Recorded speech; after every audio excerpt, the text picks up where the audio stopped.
Uhum.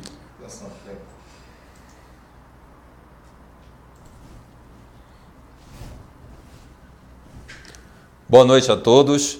Damos início agora ao terceiro módulo do Programa de Educação Continuada, refletindo sobre o tratamento da dor no Brasil, um projeto do Laboratório Cristália, em parceria com a Clanad, editora científica, e o apoio da Sociedade Brasileira para o Estudo da Dor, a SBED. Essa iniciativa visa apresentar informações e conceitos atuais que agreguem conhecimento à sua prática clínica. Nosso maior objetivo com essa transmissão é estimular a troca de experiências com os mais renomados profissionais da área de dor no país. Eu sou Durval Campos Crachete, professor associado da disciplina de Anestesiologia e Cirurgia da Universidade Federal da Bahia e coordenador do serviço de dor desta instituição. Neste módulo, sobre o tratamento da dor com opioides, está ao meu lado o Dr. Guilherme Barros, professor assistente, doutor do Departamento de Anestesiologia da Faculdade de Medicina de Botucatu, da Universidade Estadual Paulista. Antes de passar a palavra ao Dr. Guilherme, quero lembrar que esta aula ficará disponível na íntegra neste mesmo site. Ao final da apresentação, discutiremos todas as dúvidas e comentários que forem possíveis. Muito obrigado. Eu que agradeço, Durval, pelas palavras a mim dirigidas e ao Laboratório Cristália e também à editora Clanad pela oportunidade de dividir com vocês um pouquinho do que eu faço no dia a dia, que é o tratamento de dor dos meus pacientes. E entre as opções, obviamente que os opioides figuram entre as opções mais importantes no tratamento de nossos pacientes, e esse é o objeto dessa nossa aula.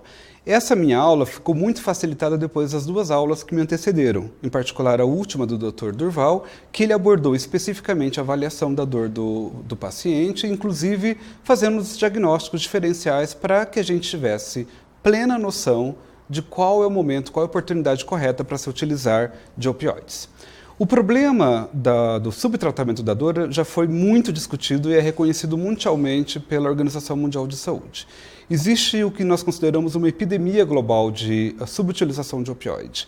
Eu entendo, por outro lado, que nós também estamos vivenciando uma situação oposta a essa em alguns países, especialmente da América do Norte, em que existe uma epidemia de abuso de opioides. A gente vai falar um pouquinho sobre isso no próximo slide. De qualquer forma, eu vou abordar com vocês a escada analgésica que foi proposta inicialmente pela Organização Mundial de Saúde, justamente na intenção de resolver essa questão da epidemia do subtratamento da dor. E entre os princípios que devem ser respeitados para a utilização dessa escada estão a via de administração, que deve ser preferencialmente a via oral. Afinal de contas, estamos aqui abordando uma situação de dor crônica. O esquema posológico, que deve ser sempre de horário. Não se admite a utilização de opioides ou de qualquer outro analgésico apenas de resgate. Os analgésicos de resgate têm um papel, mas desde que se esteja oferecendo ao paciente uma apresentação fixa de horário. A escolha do analgésico, que deve levar em consideração a intensidade da dor desse indivíduo, como veremos no slide em que vou abordar especificamente a questão da escada analgésica, e deve ser personalizado, levar em consideração as experiências pregressas desse paciente com o uso de opioides, de analgésicos, as suas intolerâncias, eventualmente as suas comorbidades presentes, como, por exemplo, graus variados de insuficiência renal ou hepática, que têm que ser considerados. Esse diapositivo mostra bem o que acontece no mundo inteiro no que diz respeito ao consumo per capita de opioide. Os opioides são considerados pela Organização Mundial de Saúde uma medida de qualidade pela qual determinada região do globo trata os seus pacientes que têm dor. A gente pode observar aqui que o consumo per capita do Brasil é de aproximadamente 1,11 miligramas por indivíduo, enquanto nos Estados Unidos, aqui demarcado em azul nesse mapa, o consumo per capita é de 78 miligramas, um pouco acima de 78. Obviamente que existe uma diferença gritante aqui. Enquanto nós estamos numa faixa de consumo aquém do que seria recomendado para as nossas características da população, nos Estados Unidos existe o oposto, um uso excessivo de opioide. Essa é a escada analgésica a que me referi anteriormente, que foi proposta pela Organização Mundial de Saúde, e como vocês podem observar aqui, ela é composta por 3 degraus, o primeiro, o segundo e o terceiro degrau. Essa escada analgésica foi inicialmente proposta na intenção de tratar dor crônica oncológica. Mais tardiamente, nós observamos que ela se prestava também para como indicativo, como um guia, um guideline para tratamento de outras situações de dor crônica. E nessa proposta inicial, como nós devemos lidar com o paciente com dor. Para uma dor que é de fraca intensidade, ou seja, numa escala de 0 a 10, uma dor que chega a aproximadamente 3 ou 4, e que assim a gente considera como sendo uma dor de fraca intensidade, os analgésicos, a escolha de analgésicos recai sobre analgésicos simples, como o paracetamol, os anti-inflamatórios associados ou não a adjuvantes, e eu já vou discutir o que são os adjuvantes. Para as dores de moderada intensidade, ou seja, intensidade maior ou igual a 4, ou intensa, maior ou igual a 7, nós vamos usar sempre opioides. Aqui no segundo degrau, associado obrigatoriamente a um analgésico simples, que pode ser o paracetamol, pode ser a dipirona, e aqui nós temos 2 exemplos, a codeína e o tramadol, associado ou não a adjuvantes conforme a necessidade. E para dor intensa, nós vamos escolher opioides potentes, como a morfina, a metadona, o fentanil e a própria oxicodona, associado ou não aos adjuvantes. Os adjuvantes são medicamentos que são empregados na intenção de potencializar o efeito analgésico do seu analgésico de escolha, que pode ser, por exemplo, o opioide. E a depender da situação clínica, por exemplo, como o Dr. Durval se referiu anteriormente, se existe uma dor neuropática presente, eventualmente eu vou ter obrigação de associar como analgésico um gabapentinoide ou um antidepressivo tricíclico dual. Isso já foi abordado anteriormente. Para dor crônica, como eu referi, você sobe esses degraus. E para dor aguda, essa escada também pode ser empregada. Só que nós vamos fazer o sentido oposto. Começamos no pós-operatório imediato, como exemplo, usando um opioide potente para a dor intensa do paciente, depois passamos para um opioide fraco, associado a um analgésico e, eventualmente, ficamos apenas com o analgésico no primeiro degrau. Os tratamentos medicamentosos são vários, como vocês podem imaginar. Entre eles, os opioides são os mais importantes, mas a gente não pode esquecer da importância que existem na prescrição dos adjuvantes do tipo gabapentinoide, os antidepressivos, os tricíclicos e duais, os relaxantes musculares, e tem menor importância, os anticonvulsivantes, neurolépticos e os benzodiazepínicos. Mas qual opioide que eu vou escolher? A escolha deve recair, pelo menos a princípio, aqueles agonistas puros. O que são agonistas puros? São aqueles opioides que se ligam ao seu sítio efetor, que são os receptores opioides, e estimulam integralmente, seja lá qual for o tipo de receptor que ele estiver conectado, a ação fisiológica daquele receptor. Exemplos desse tipo de analgésico são a morfina, a metadona, o fentanil, a codeína e o próprio tramadol.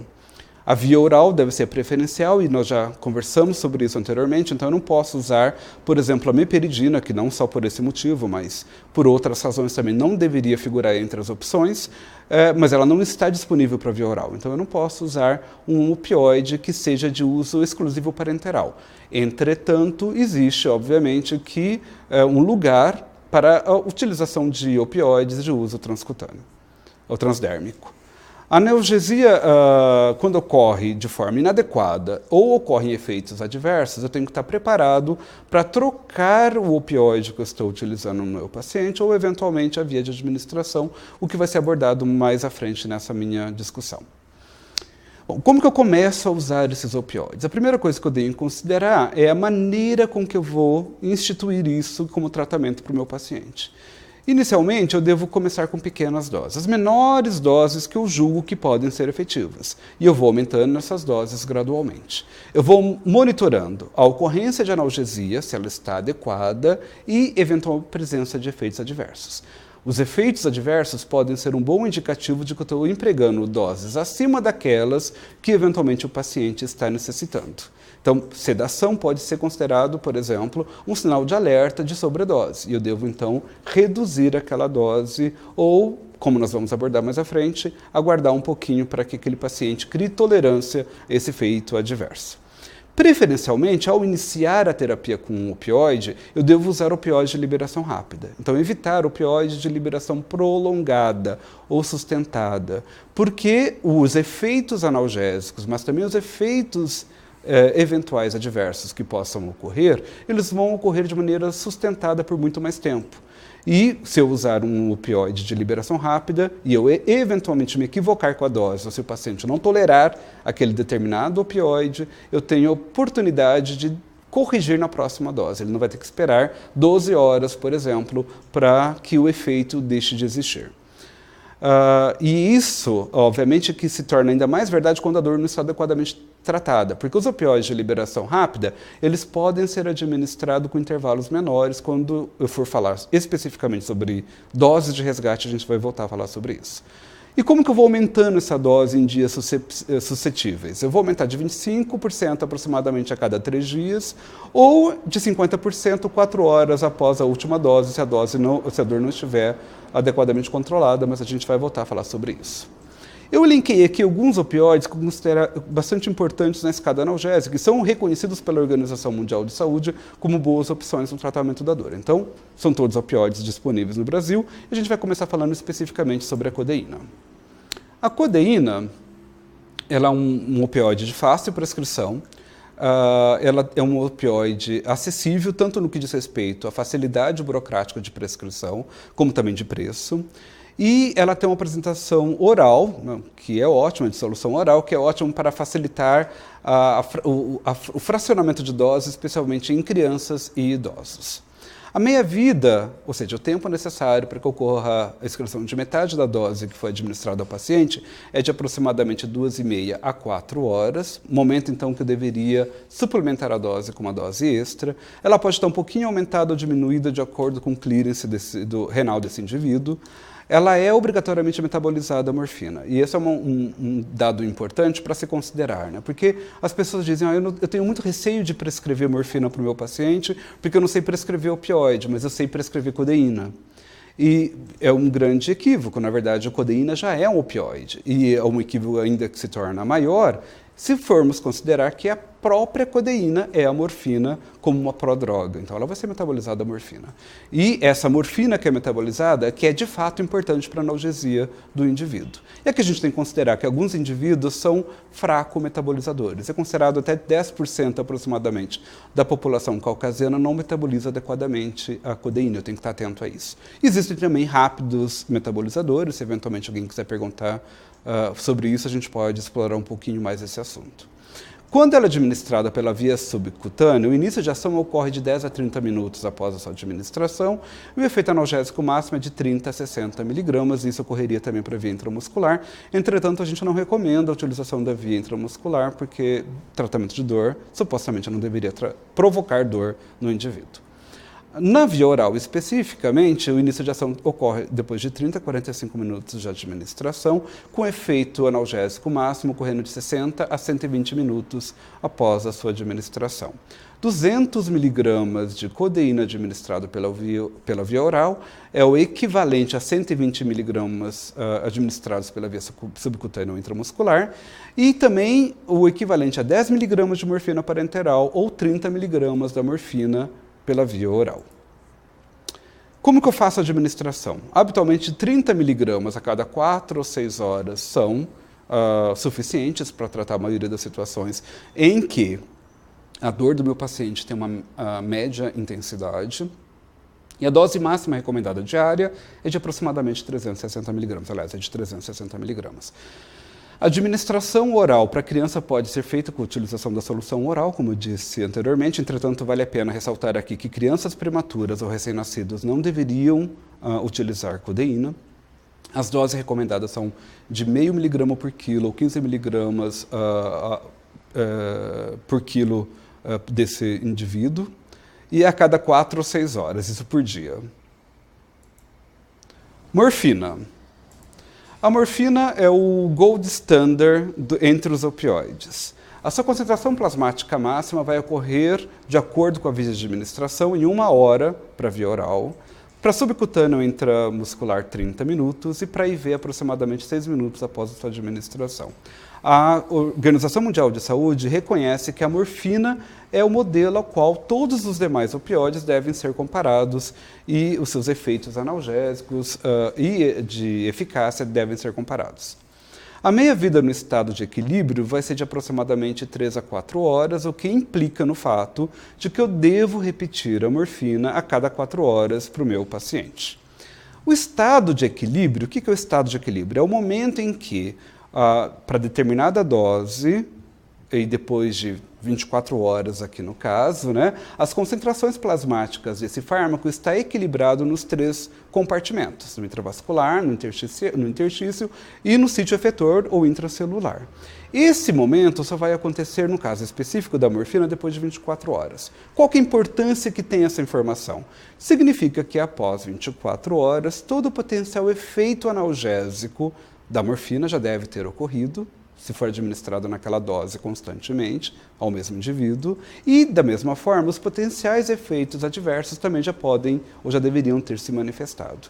Então, nesse momento, eu considero que é seguro fazer alteração da dose, porque já atingiu o estado de equilíbrio e todos os efeitos esperados para aquela dose já ocorreram.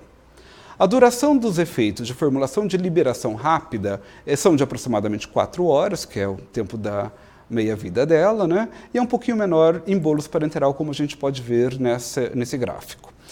Esse gráfico mostra a administração única, em uma única dose, para dado indivíduo. Então, aqui no caso da administração via oral ou via retal, que nós não dispomos no Brasil, a concentração plasmática máxima vai acontecer aproximadamente 1 hora e a meia-vida de aproximadamente 4 horas. Para via subcutânea e intramuscular, vias parenterais, né, de 30 minutos, veja que é bem menor do que acontece com a via oral ou via retal, e para IV de aproximadamente 6 minutos. Qual que é a importância de saber isso? Eu sei, então, que nesse momento, quando atinge a concentração plasmática máxima, o efeito analgésico máximo também daquela única dose já ocorreu. E isso vai ter uma importância quando nós formos falar das doses de resgate. Como que eu administro, então, a morfina de liberação rápida de forma rotineira? Eu geralmente inicio com dose de 5 a 10 mg para dor de grande intensidade, mas nada me impede de usar no segundo degrau, para dor de moderada intensidade, em dose de 2,5 mg, por exemplo, a cada 4 horas. Sempre a cada 4 horas, porque é o período de meia-vida, a duração da meia-vida desse fármaco. Os ajustes podem ser feitos diariamente, ou seja, após 24 horas, porque atinge o estado de equilíbrio, e para dor fraca ou moderada, aumento de 25% a 50%, para dor intensa e incontrolável, de 50% a 100%. Uma maneira interessante de se fazer isso é levar em consideração a intensidade da dor avaliada por uma escala numérica de 0 a 10. E se o paciente me relata que ele tem uma dor de intensidade 4, eu devo aumentar aproximadamente 40%, se for 6, 60%, e se for 10, 100%. O ajuste, obviamente, tem que ser um pouco mais rápido para aquelas dores de difícil controle ou intoleradas pelo indivíduo, né? O paciente tem uma dor muito intensa. Isso significa, entretanto, que eu devo estar atento ao fato de que eu estou, eventualmente, pulando algumas etapas na titulação dessa dose, expondo o meu indivíduo ou esse indivíduo à ocorrência de efeitos adversos. O uso parenteral também pode ser empregado, eu sei que não é o enfoque da nossa apresentação aqui, mas ele pode ser feito. E é importante que se diga porque muitos colegas desconhecem que existem diferenças em doses para a administração via oral e a administração parenteral. Isso se deve ao fato de que quando a morfina é utilizada pela via oral, apenas 1/3 dessa dose fica biodisponível. A morfina é um fármaco hidrossolúvel, então parte dela acaba sendo mal absorvida de fato, né? E também passa por um extenso mecanismo de metabolismo de primeira passagem hepático. Consequentemente, 10 mg administrados na via oral, como está aqui determinado, significam 3 mg parenteralmente administrado, independentemente da via, se é subcutâneo, intramuscular ou IV. Tá bom? Então, 10 mg igual a 3 mg, isso significa que existe uma biodisponibilidade de aproximadamente 33% para esse fármaco pelo via oral. Assim sendo, nas vias subcutânea e na via intramuscular, a morfina é 3 vezes mais potente do que acontece na via oral. Entretanto, tem comportamento semelhante quando eu uso a hipodermóclise, que é uma excelente opção, né? Então, eu Introduzo um catéter plástico tipo de Teflon no subcutâneo do indivíduo e uso ali para administrar doses repetidas. E eu devo, obviamente, que evitar a via intramuscular. É interessante que se diga, então, que tanto a via subcutânea quanto a via intramuscular têm comportamentos semelhantes. E a sua absorção pode ser errática. O que isso significa? A absorção pode acontecer muito rapidamente, mas pode se retardar bastante, especialmente naqueles indivíduos que estão com o metabolismo desacelerado, como, por exemplo, nas últimas horas de vida, o paciente que está hipotenso, o paciente que está desidratado. São situações, então, que eu devo considerar que a absorção vai acontecer de maneira provavelmente mais lenta. A via IV, ela pode ser usada, mas ela deve ser usada com cuidado. Por quê? Porque quando você administra intravenosamente a morfina, você vai resultar em picos de concentração plasmática. E, sabidamente, a morfina é um fármaco que tem um potencial para liberação de histamina, especialmente em indivíduos susceptíveis. Então, por exemplo, um indivíduo asmático, ele pode fazer um broncoespasmo. Então, eu devo evitar ou então administrar de maneira bem lenta pela via intravenosa. Bom, eu falei da morfina de liberação rápida e essa é uma excelente maneira de introduzir o tratamento. Entretanto, eu tenho que considerar que essa é uma via pouco confortável para o paciente usar cronicamente, porque administrar de 4 em 4 horas implica em 6 administrações diárias, uma delas ocorrendo de madrugada. Para evitar que isso aconteça, ou que exista, então, por esquecimento do paciente e para que aumente a aderência do indivíduo, eu posso usar uma forma de liberação prolongada, que aqui no caso da morfina especificamente se convencionou chamar cronogramada, que é de Morph-LC, que é o nome comercial único que nós temos no mercado brasileiro. Essa tem uma melhor aderência, como disse anteriormente, e como que eu faço para chegar nessa dose? Eu somo todas as doses que o paciente usou nas últimas 24 horas e divido em 2 tomadas. Então, se eu tenho um paciente que está usando 10 mg de morfina a cada 4 horas, ele vai usar 60 mg ao dia, eu divido por 2, de Morph-LC 30, de 12 em 12 horas. Simples dessa forma. Essas formulações, elas são compostas por cápsulas que têm no seu interior grânulos. Esses grânulos, eles são 1/3 deles de liberação imediata, 1/3 de liberação após 4 horas e 1/3 de liberação após 8 horas. O que implica numa duração de efeito de 12 horas, como se tivesse 3 doses dentro da mesma formulação. Qual o cuidado que eu devo ter? Eu não posso macerar esses grânulos. Eu posso até abrir essas cápsulas e administrar através de sondas, ou junto com refeição, com bebida, não tem nenhum problema. Entretanto, eu não posso macerar, porque isso implicaria na liberação de 3 vezes a dose unitária que aquele indivíduo necessita de fato. As apresentações que nós temos no mercado brasileiro são de 30, 60 e de 100 miligramas. Eu devo considerar, quando eu estou prescrevendo um analgésico para o paciente, que a dor é um evento extremamente dinâmico e que essa concentração plasmática do opioide relaciona-se com o efeito analgésico. Lembra que eu falei que para a via oral é de 1 hora, então o pico da ação da formulação de liberação rápida, quando administrado pela via oral, vai acontecer 1 hora após a administração. E no subcutâneo, 30 minutos e V aproximadamente 10 minutos, só para convencionar e para ficar mais fácil. Pensando dessa forma, imagina, se o meu paciente está usando uma morfina de liberação rápida e se eventualmente antes da próxima dose coincide o momento dele fazer uma fisioterapia ou ele tem uma atividade física um pouco mais extenuante e isso provoca ou piora a dor dele, ele pode antecipar meia hora, 1 hora aquela dose e não ter uma repercussão significativa ao longo do dia desse indivíduo. Mas o mesmo não pode acontecer quando se oferece a liberação rápida. Ou liberação cronogramada, melhor dizendo. Porque isso implicaria num momento X lá, né, um pico de demanda de analgésico que vai passar depois de algum tempo e ele vai continuar com uma dose ou com uma concentração plasmática alta por um tempo muito maior, o que poderia expor esse indivíduo à ocorrência de efeitos adversos. Então, eu tenho que levar isso em consideração.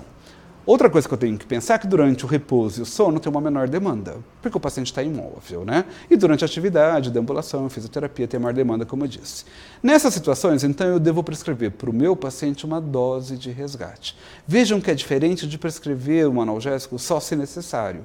Aqui eu tenho uma morfina LC que está sendo prescrita ao indivíduo a cada 12 horas e ele usa doses suplementares chamadas de resgate para tratar uma dor que incidentalmente esteja acontecendo. Como que eu faço o cálculo dessa dose? Para aquele exemplo que eu tinha dito anteriormente, do paciente que usava 10 miligramas de 4 em 4 horas, e eu convertir para morfina de liberação cronogramada de 12 em 12 horas, eu posso, então, fazer 30 de 12 em 12, o total diário é de 60 miligramas, e eu vou dar aproximadamente 10 miligramas, ou seja, 10%, aliás, entre 5% a 15% dessa dose total diária, que vai ser dada como dose de resgate. Então, se ele está usando 60 miligramas, 10% seria 6 miligramas, eu posso remudar para 5, porque é metade do comprimido de 10 que está disponível no mercado. E quando eu vou repetir? Quando é que o meu paciente pode voltar a usar essa dose? Se for no caso da via oral, a cada hora. Por que a cada hora e não a cada 4 horas? Por quê? Depois de 1 hora, eu espero que todo o efeito analgésico já tenha acontecido. Lembrem-se que é o momento que ocorre a concentração plasmática máxima para a morfina e, consequentemente, eu tenho o efeito analgésico máximo. Se depois de 1 hora o paciente continua experimentando dor, significa que aquela dose não foi efetiva. Então, eu já estou autorizado a oferecer uma próxima dose. Se for para via subcutânea intramuscular, a cada 30 minutos, pelo mesmo motivo, e ver. Por questão de segurança, eu considero um intervalo de 10 a 15 minutos, embora eu saiba que a concentração plasmática máxima é alcançada depois de 6 minutos da administração. Eu não devo usar como dose de resgate opioides de liberação cronogramada, por aquilo que já descrevi anteriormente, ou aqueles que de longa duração, como por exemplo a metadona, que tem uma meia-vida muito longa, e a gente vai falar daqui a pouquinho sobre a metadona, isso vai ficar claro. As doses de resgate também se prestam para alcançar um rápido controle da dor. Então, é aquele indivíduo que está tendo dificuldade, porque ele vai aumentando a dose, e você começa a ficar preocupado, prescreve uma dose de resgate, usando esse guideline de 5% a 15% da dose total diária, até de hora em hora para via oral, e pede para o paciente anotar.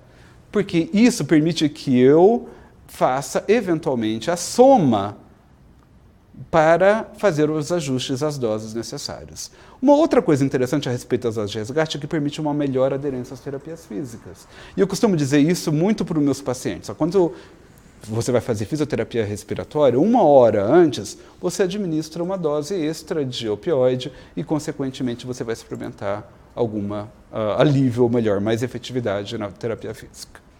O nosso próximo analgésico é o tramadol. O tramadol é um analgésico muito peculiar, muito interessante. Por quê? Porque ele tem 2 enantiômeros. Um deles é o tramadol mais, aqui, que é um agonista mi-opioide. O que isso significa? Ele é um agonista de receptor do tipo Mi, que é o principal receptor também que é estimulado pela morfina e, consequentemente, produz uma analgesia opioide.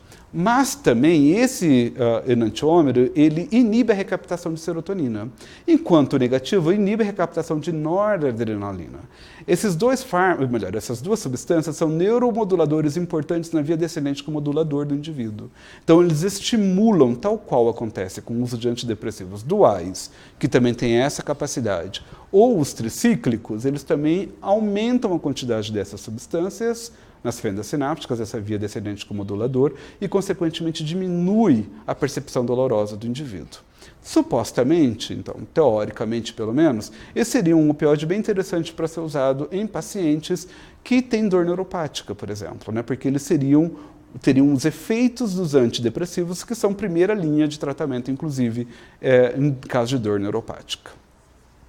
A potência analgésica do tramadol comparada à morfina é de 1/10 de uso parenteral, e as suas características farmacodinâmicas são especialmente úteis em determinadas condições clínicas, como eu disse, né, no caso da dor neuropática, mas eu tenho uma consideração a fazer. As náuseas são frequentemente associadas ao uso do tramadol quando de administração, por exemplo, intravenosa em bolos. Em via oral, isso é menos frequente. Ou quando você administra por via de uma bomba de infusão ou analgesia controlada pelo paciente, que eu tenho bastante experiência, por exemplo, com idosos e crianças. Nesse caso, quase não tem náusea. Entretanto, quando você associa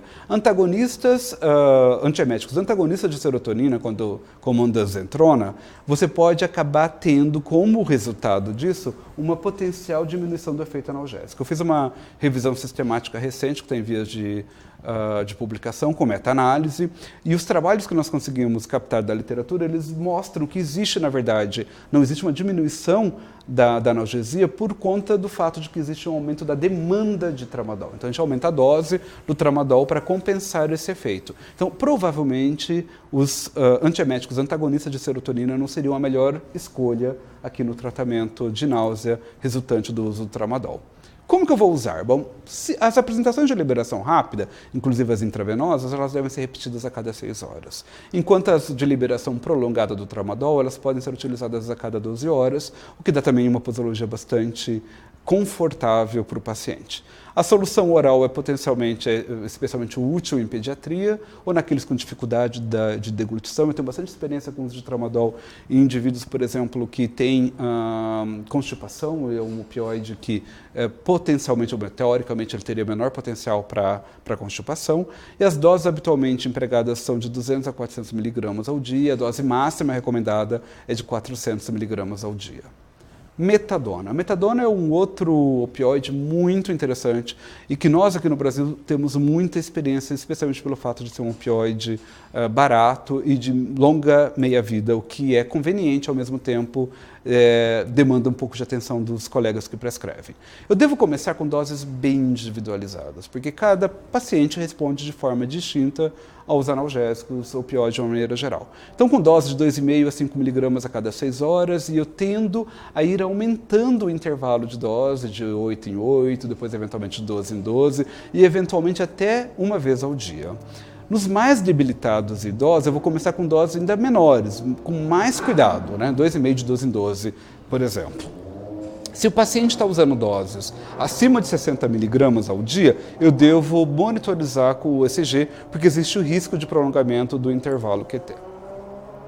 Como que eu faço o ajuste de doses? A cada 2 ou 3 dias, se a dor estiver controlada, como disse anteriormente, eu vou aumentando o intervalo de dose, e aqui tem uma sacada muito interessante, né? Alguns indivíduos vão precisar de uma única tomada diária para adequado controle de suas dores.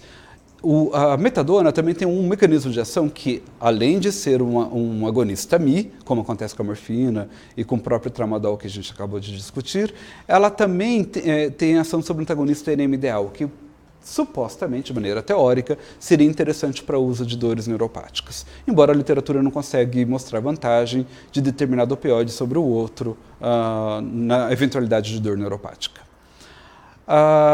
No caso de existir dor residual, eu tenho que aguardar 3 a 5 dias para fazer novamente os incrementos e recomenda-se que faça incremento de 25% da dose, com o maior cuidado possível, sempre esperando de 3 a 4 dias para que se faça novo incremento para evitar a ocorrência de efeitos adversos. A dose de resgate deve ser feita com outro opioide de liberação rápida e de meia-vida curta, como por exemplo a morfina. Obviamente que toda vez que nós utilizamos qualquer forma de medicamento, e em especial os analgésicos, a gente deve considerar a ocorrência de efeitos adversos. No caso dos opioides, isso não é diferente. Os efeitos adversos mais comuns são a constipação, a boca seca, náusea e vômito, sedação e a sudorese. E alguns incomuns, do tipo pesadelo, alucinação, disforia e delírio, mioclonia e convulsão, prurido e urticária, sudorese, depressão respiratória, que é obviamente que é o mais temido de todos, e retenção urinária. Algo bem interessante a respeito dos opioides é que esses efeitos adversos tendem a acontecer de maneira escalonada. Então eu não espero que numa única dose via oral o meu paciente vá do estado vigil para um estado de depressão respiratória. Ele vai passar por vários momentos até chegar nessa depressão respiratória, que vão desde náusea e vômito no início, depois sonolência, depois um estado comatoso e finalmente vai resultar em depressão respiratória. Por isso, de uma maneira geral, eles são bastante seguros nesses aspectos. Eu vou abordar alguns que têm importância clínica maior, entre eles a constipação. A constipação é comum a todos os opioides, provavelmente com tramadol isso pode ser um pouco menor pela sua característica de efeito analgésico, e, entretanto, ela acontece porque existem receptores opioides do sistema nervoso central, especificamente na medula espinhal, e no plexo mioentérico, e provavelmente por isso as administrações via orais, pela via oral, melhor, acabam resultando em maior constipação até do que em alguns fármacos administrados pela via parenteral, por exemplo. É importante que se diga que, diferente do que acontece com a maior parte dos efeitos adversos, para a constipação não existe tolerância. A tolerância farmacológica para os efeitos adversos é extremamente importante para aumentar a tolerância do indivíduo para doses crescentes que eventualmente se fazem necessárias com a progressão da doença, por exemplo, nos pacientes oncológicos. Então, os pacientes que estão em uso crônico toleram 400 miligramas ao dia de morfina, por exemplo, quando a maioria de nós, virgens de tratamento, provavelmente teríamos alguns efeitos adversos, a começar com náusea e vômito no mínimo. Então, obviamente que a gente tem que estar atento a essa questão. É importante que se diga que, como não tem tolerância, esse é uma pedra no sapato do colega que está prescrevendo o analgésico. Então, é mais importante, inclusive, deve-se dizer, a prevenção. Então, eu sei que meu paciente vai usar opioide. Eu pergunto sobre o hábito intestinal dele antes de iniciar a terapia, mas, independentemente de sua resposta, eu já vou disponibilizar uma dieta laxante, com aumento da ingesta hídrica, se não houver contraindicação, o que provavelmente não vai ser suficiente, e adicionar um laxante que é de domínio dos senhores e de conhecimento ou de familiaridade em prescrição. Eu só devo dizer que a gente deve evitar fibras dietéticas que aumentam o volume no paciente que já está constipado, porque isso pode agravar essa situação, ou naqueles que têm restrição de ingesta hídrica, por exemplo.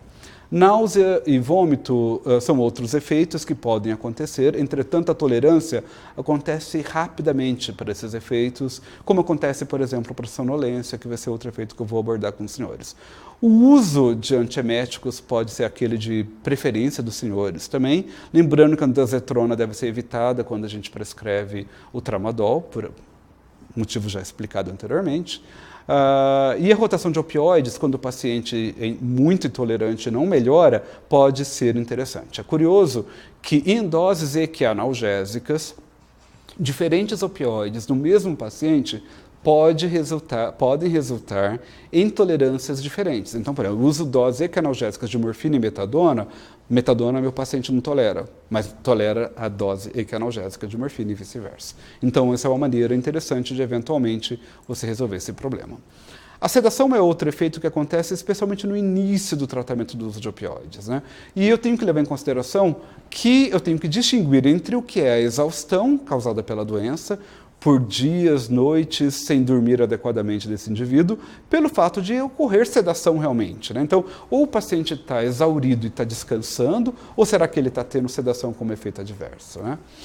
Vale a pena lembrar mais uma vez que a tolerância se desenvolve muito rapidamente, que a sedação também é complexa em algumas enfermidades, como o câncer, ou nas doenças, né, que vão culminar com a morte do indivíduo. Então, pensar de maneira multifatorial aqui, não só exclusivamente no opioide, responsabilizando como o motivo da ocorrência da sonolência, e se ela persistir, eu vou alterar o opioide, ou a via de administração, isso pode acontecer, ou prescrever um psicoestimulante, como metilfenidato. Em última hipótese, essa é uma opção interessante, só fazendo uma ressalva de que o psicoestimulante não pode ser prescrito depois do meio-dia, porque isso pode interferir com a qualidade de sono desse indivíduo. O delírio é um efeito bem mais raro, né? Acontece apenas em indivíduos susceptíveis realmente e se manifesta de várias formas, como desde a confusão mental, pesadelos, alucinações. Existem também os delírios hipoativos que o paciente não manifesta, né? Agitação, mioclonia, confusão, nada disso. Ele fica quietinho, ele fica apenas mais retraído, mas ele tem muitas vezes, ou na maioria das vezes deve-se dizer, né? O delírio provoca no indivíduo uma sensação consciente de mal-estar, que ele vai lembrar depois, inclusive. Então, ele deve ser tratado, tá bom? Ele é raro, especialmente se as doses forem seguidas corretamente, os guidelines também de aumento progressivo, e é muito raro se não existe disfunção renal significativa. Urticária e prurido também é uma consequência, geralmente, da ação central do opioide, então a gente tem que distinguir aqui, né? Da mesma forma que supostamente, ou teoricamente, os opioides fecham o portão da dor, no caso específico de urticária e prurido, ele abre o portão, o paciente fica mais susceptível para prurido. O uso de antihistamínico é pouco útil, mas eventualmente é a única solução, ou a única coisa que nós temos disponível em algumas situações. A morfina entretanto, é uma exceção à regra, porque, sabidamente, a morfina desestabiliza mastócitos e, consequentemente, ela libera histamina. E, nesse caso em particular, provavelmente os antihistamínicos são úteis. Deve-se preferir os antihistamínicos de ação mais prolongada e de ação não sedativa, para não se somar o efeito sedativo desse opioide. Caso isso não funcione, diminuir a dose e, mesmo assim, continuar tendo prurido, uma boa alternativa é o uso titulado, isso obviamente que não vai funcionar para pacientes ambulatoriais, mas funciona em pacientes hospitalizados, de antagonista opioide fracionado com naloxona. A depressão respiratória, como eu disse, é o efeito adverso mais temido, mas que provoca mais preocupação nos colegas, né? E que, obviamente, pode culminar com a morte do indivíduo, e por isso a gente deve evitar a todo custo. Os opioides, eles funcionam de maneira distinta em diferentes pacientes e a dor, por si só, é um potente psicoestimulante da respiração.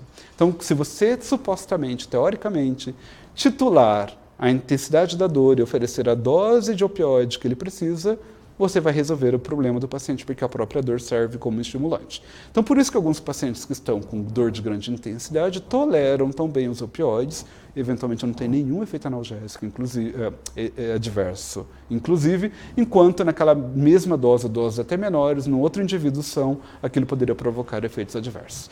Via de regra, essa é outra coisa que também é importante, eu já disse antes, a perda da consciência precede a ocorrência de depressão respiratória. Se o paciente está sonolento, sinal de alerta, sinal amarelo. Talvez aquela dose esteja alta, devo ficar atento.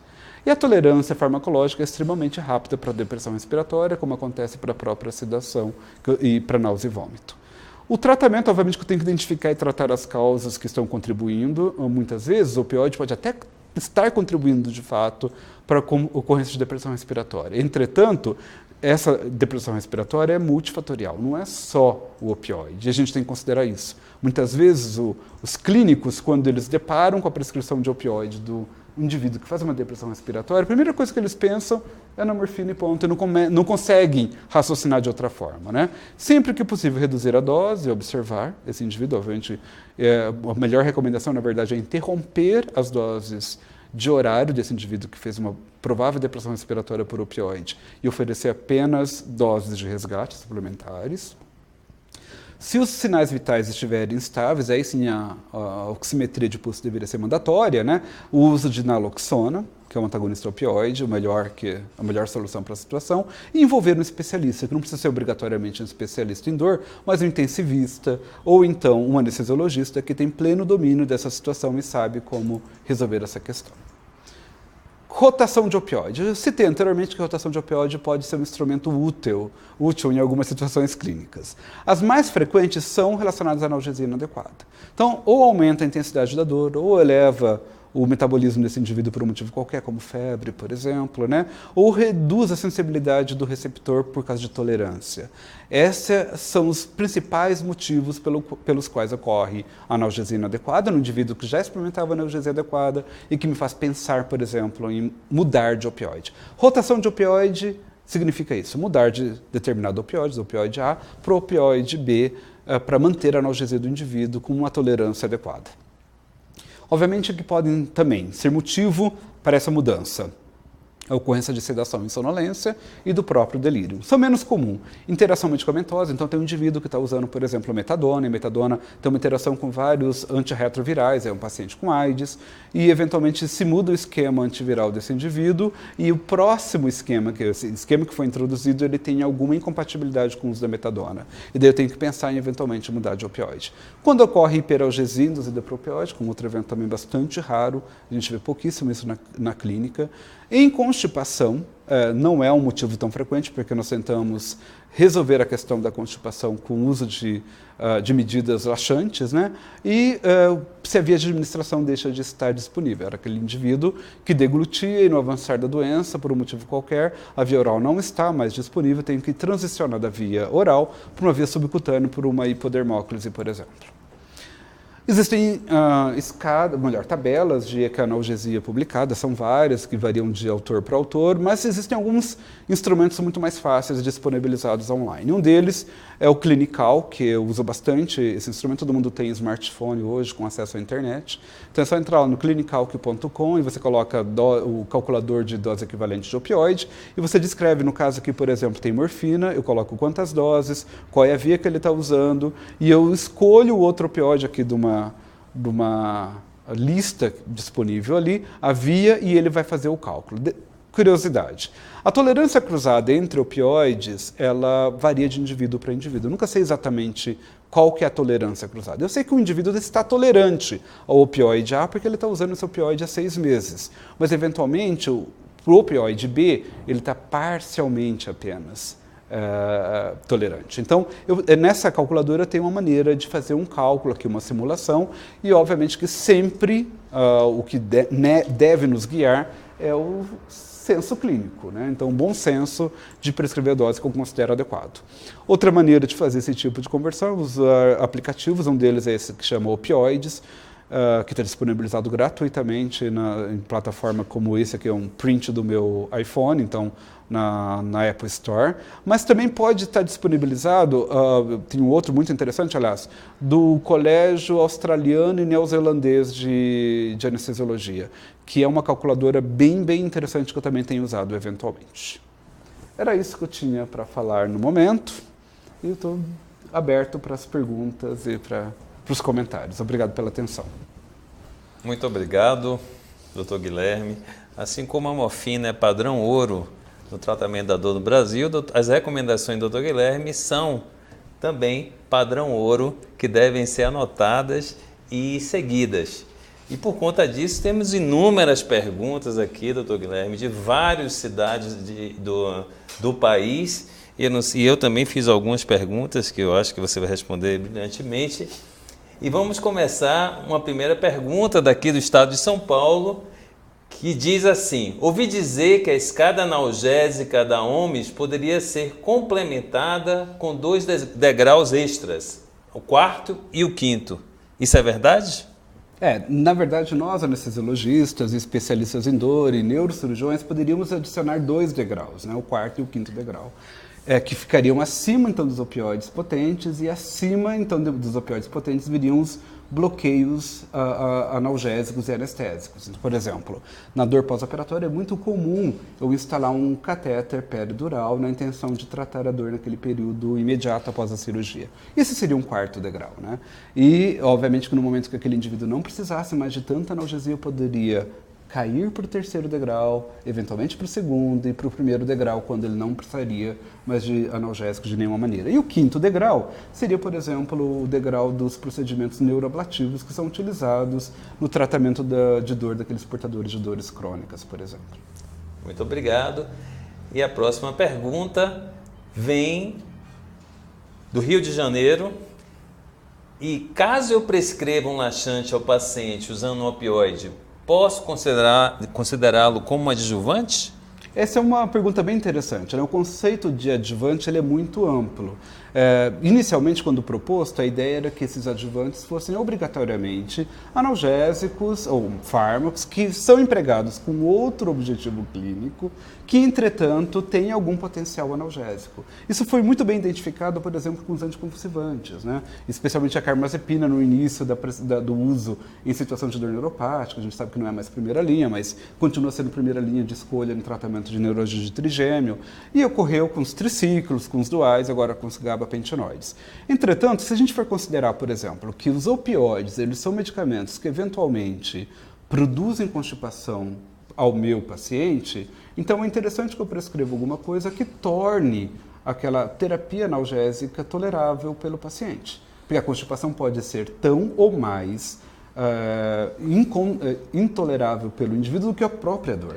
Então eu posso considerá-lo. Então você indica, por exemplo, tratamento com laxante logo que você introduza o opioide. Se o paciente me diz assim... Você tem alguma preferência, doutor? Eu gosto muito dos osmóticos. Então eu uso lactulose, por exemplo, porque sabidamente eles dão menos cólica. Mas, por outro lado, eles provocam, por fermentarem, flatulência. Então depende muito do paciente. né? Então depende daquele. Eventualmente eu uso um estimulante ou eu uso um irritante de mucosa. Então vai depender muito do meu paciente. Se esse é um paciente que pode falar, doutor, eu já tenho problemas, tenho diarreia, por exemplo, né, crônica. Então nesse paciente talvez ele não precise prescrever um laxante logo de início, mas eu já deixo prescrito para ele, olha, você só vai lançar mão se você precisar. E você me telefona e eu oriento como usar. E você utiliza o antiemético junto também? Não, o antiemético eu só uso em situações específicas. Quando o paciente me diz, por exemplo, eu já usei morfina, metadona, oxicodona, tramadol, codeína, nenhum deles funcionou. Né? Ou melhor, todos eles me provocam náusea e vômito nas menores doses. Então esse é um indivíduo que eu... E geralmente, inclusive, inicio 24 horas. Antes com o antiemético e depois sim eu introduzo. Muito bom.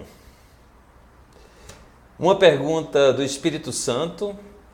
Existe vantagem de determinado opioide sobre outro no tratamento das dores não oncológicas? Essa é uma pergunta bem capciosa, né? Então acho que você pode me ajudar mais até responder essa pergunta.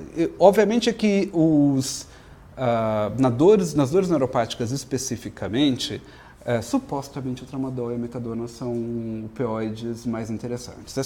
Se não pelo fato de que eles seriam potencialmente mais eficazes, pelo seu mecanismo de ação que é mais diversificado, não é dependente único e exclusivamente do mecanismo opioide. Por outro lado, também eles são indicados porque o tramadol, o potencial de vício é muito baixo, né? Então, essa é outra coisa interessante que eu considero interessante para ser usado.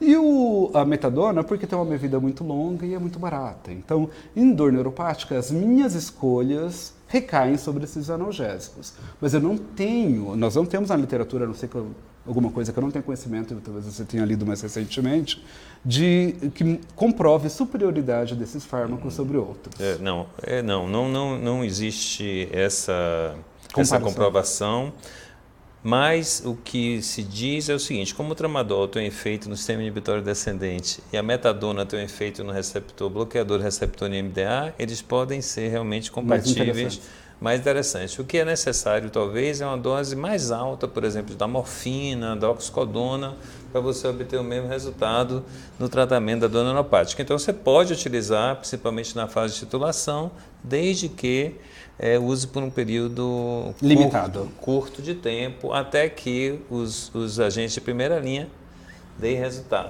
Deixa eu só fazer uma outra complementação. Essa observação foi muito importante, porque os colegas tendem a dizer que os opioides são pouco efetivos no tratamento da dor neuropática.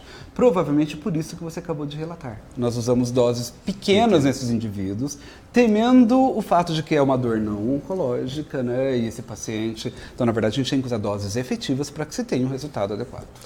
Isso. E também tem a questão de utilizar opioide no tratamento da dor não oncológica por um tempo prolongado. Então, o protocolo é totalmente diferente para um período mais agudo. Até que você utilize 20 dias, exatamente. E que deve ser feito de forma correta.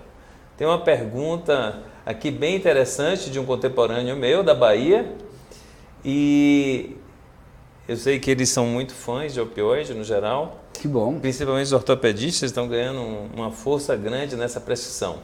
Sei que na impossibilidade do uso da via oral, a via subcutânea pode ser uma boa opção, mas ela não tem absorção errática?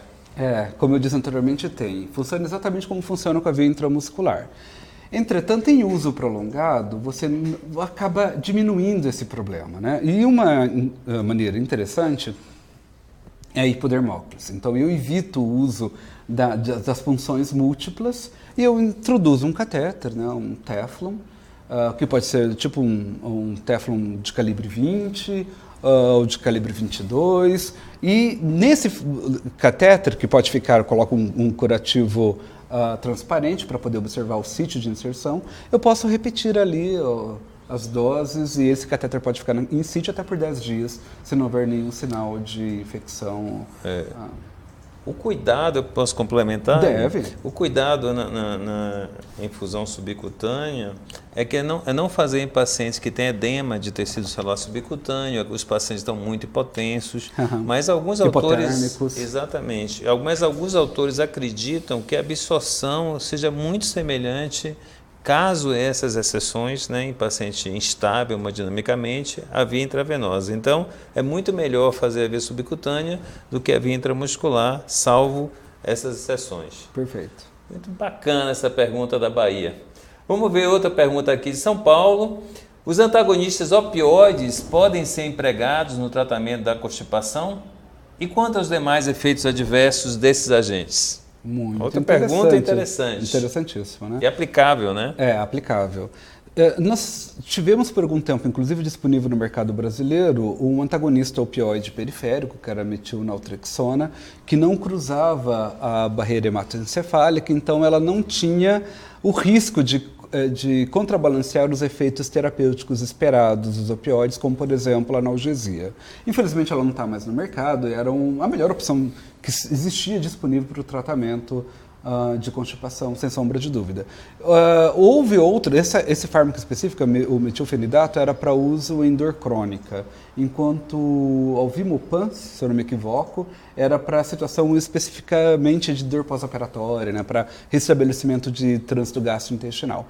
Infelizmente, eles não chegaram ao mercado, o metilfenidato chegou ao mercado brasileiro, mas ele foi descontinuado, não sei se ele continua sendo comercializado em algum lugar, e esse, obviamente, que é o melhor tratamento. Então, porque eu não cruzo a barreira hematoencefálica e eu resolvo o problema do indivíduo. Foram propostas, existem trabalhos que testam, né, o uso, por exemplo, da própria naloxona, que não é um antagonista opioide periférico, na verdade ela tem ação central, mas ela é pobremente absorvida pelo trato gastrointestinal.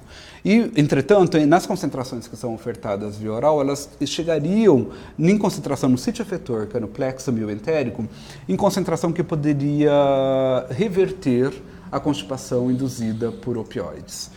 Entretanto, não existe uma apresentação comercial para isso, né? E tem que ficar sempre atento ao fato de que a administração, quer seja pela via oral ou quer seja por via sistêmica de antagonista opioide, pode precipitar a ocorrência de síndrome de abstinência em usuários crônicos. Então tem que tomar muito cuidado, não se recomenda a utilização nessa situação específica por pessoas que pelo menos não são habilitadas, não são especialistas para conduzir constipação intestinal, por exemplo. Uma pergunta de Curitiba, no Paraná. Em que situações deve-se ter cuidado com o emprego das apresentações de longa duração? Uma boa pergunta também. Via de regra, essas apresentações têm muito melhor aderência por parte do paciente, são muito mais confortáveis e, consequentemente, você acaba tendo resultados, então, de analgesia mais eficazes, porque não existe uma grande variabilidade ou variação da concentração plasmática. Entretanto, nos pacientes, por exemplo, que por algum motivo eles têm um encurtamento de intestino, né? Então, é um indivíduo, por exemplo, que foi submetido a uma ressecção. Esse é um paciente, provavelmente, que você não espera 12 horas de duração, você pode ter um efeito analgésico menor, de 8 horas, por exemplo. Ou então, naquele paciente que, apesar de ter o intestino íntegro, mas ele faz uma diarreia. Naquele momento, por exemplo, você pode ter escapes de analgesia, porque a droga, não, melhor, a cápsula, acabou sendo eliminada antes de que houvesse tempo hábil para sua total absorção. Essa questão é muito importante porque, por conta do número de pacientes que têm feito redução de estômago. E me parece que a absorção de medicamentos fica totalmente inadequada e acaba que a concentração nunca chega na concentração analgésica eficaz e acaba também por atrapalhar no nosso tratamento. Então, é uma questão importante que a gente pode discutir mais adiante. Uma pergunta de Copacabana, no Rio de Janeiro, mas a gente já respondeu, é quando utilizar opioide na dor neuropática, e isso já foi dito. Especialmente no início do tratamento. Exatamente, na fase de titulação. Então, é quando se recomenda. Então, o uso crônico é questionável pela literatura, mas pode ter a sua indicação. Outra pergunta daqui de São Paulo, que a epidemia americana do uso de opioides é uma preocupação entre especialistas brasileiros? É uma outra pergunta muito legal, né? Claro que é uma preocupação, né? Nós nos preocupamos porque nós não queremos repetir os erros que os nossos colegas americanos tiveram no passado. A gente quer fazer isso melhor do que eles fizeram. Por outro lado, não é uma preocupação vigente no momento, do ponto de vista de ocorrência no Brasil. Eu acho que nós temos características muito peculiares no mercado brasileiro, nossa realidade, né? Os colegas devem saber disso. É muito raro a utilização de opioide com finalidade recreativa, não se vende, né? Heroína nas ruas se vende, é muito pouco no Brasil, né? É bem diferente do que acontece, por exemplo, na América do Norte, né, que inclui o Canadá e alguns países na Europa. Porque a dificuldade que existe, por exemplo, de chegar da heroína aqui é enorme comparativamente ao que é da chegada de cocaína, do próprio crack, né, que são muito mais abundantes nas ruas. Então, esses são as drogas que mais frequentemente são empregadas no Brasil. Por outro lado, nós temos esses dados, né, de consumo per capita que são publicados e que nos deixa numa situação até um pouco embaraçosa, eu diria. Porque nós temos o desenvolvimento de IDH, né, Índice de Desenvolvimento Humano, que seria compatível com melhor maneira de tratar os nossos pacientes com dor do que de fato nós fazemos. Os opioides, via de regra, são medicamentos baratos, né, e de fato nós continuamos vendo muita gente sofrendo desnecessariamente com dor. E a prevalência de adição é extremamente baixa. Outra coisa muito interessante. Que faz com que a gente deva ter mais liberdade nessa prescrição. Então é muito raro o indivíduo que está sendo assistido por um médico de forma adequada. Que tenha dor de fato. Que tenha dor crônica e que, por exemplo, saia da população de risco, que são os pacientes já com história de dependência química anterior, os pacientes psiquiátricos, os pacientes alcoólatras. Bem lembrado. Então, esses sim são pacientes de risco. São pacientes de risco que podem vir a desenvolver esses fenômenos de dependência física por opioide. Acho que vale a pena, é até interessante que você diga isso, né? A dependência física é algo que a gente espera que aconteça em usuários crônicos, como aqueles que usam insulina, são dependentes físicos de insulina. O vício é extremamente raro, a dependência física é frequente. A única consequência da dependência física é a suspensão abrupta com ocorrência de abstinência. Pronto. Então eu não devo suspender abruptamente.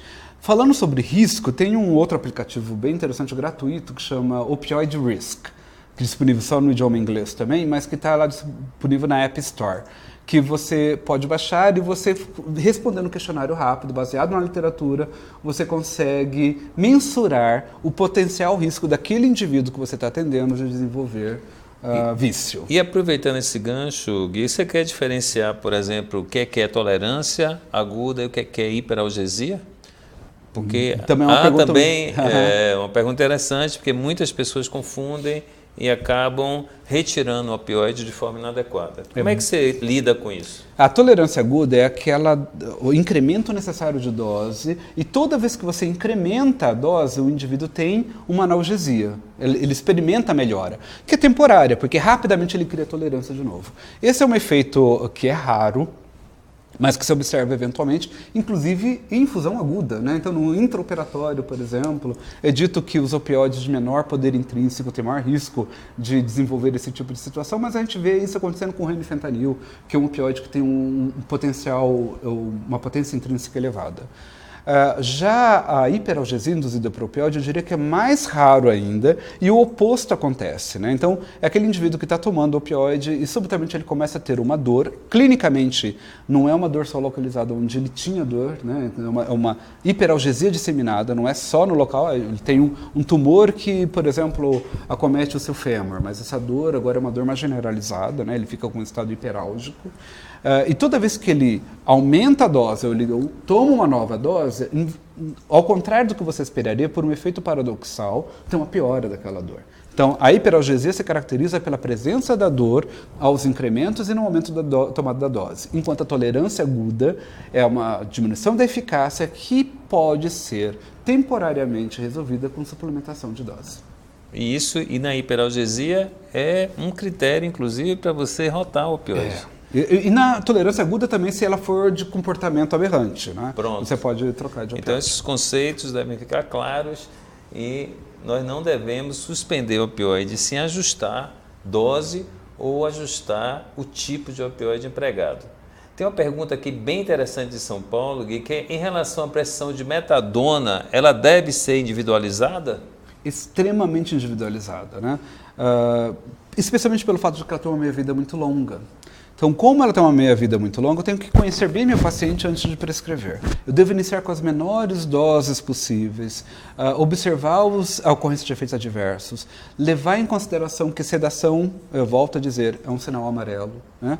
E para retrair as doses. E eu devo começar com doses menores ou com intervalos menores, a cada 4, a cada 6 horas, geralmente a cada 6 horas, que eu vou aumentando com o passar dos dias. A cada 3 dias eu aumento para de 8 em 8, depois de 12 em 12, aquela mesma dose, né? Ou seja, se ele está usando 2,5 de 6 em 6, eu posso passar 2,5 de 8 em 8, a analgesia vai continuar adequada, porque existe uma concentração plasmática mais prolongada nesse indivíduo que se expõe por mais tempo, tem um efeito acumulativo, e daí eu passo para de 12 em 12, 2,5, ele continua e eventualmente uso 2,5 uma vez ao dia.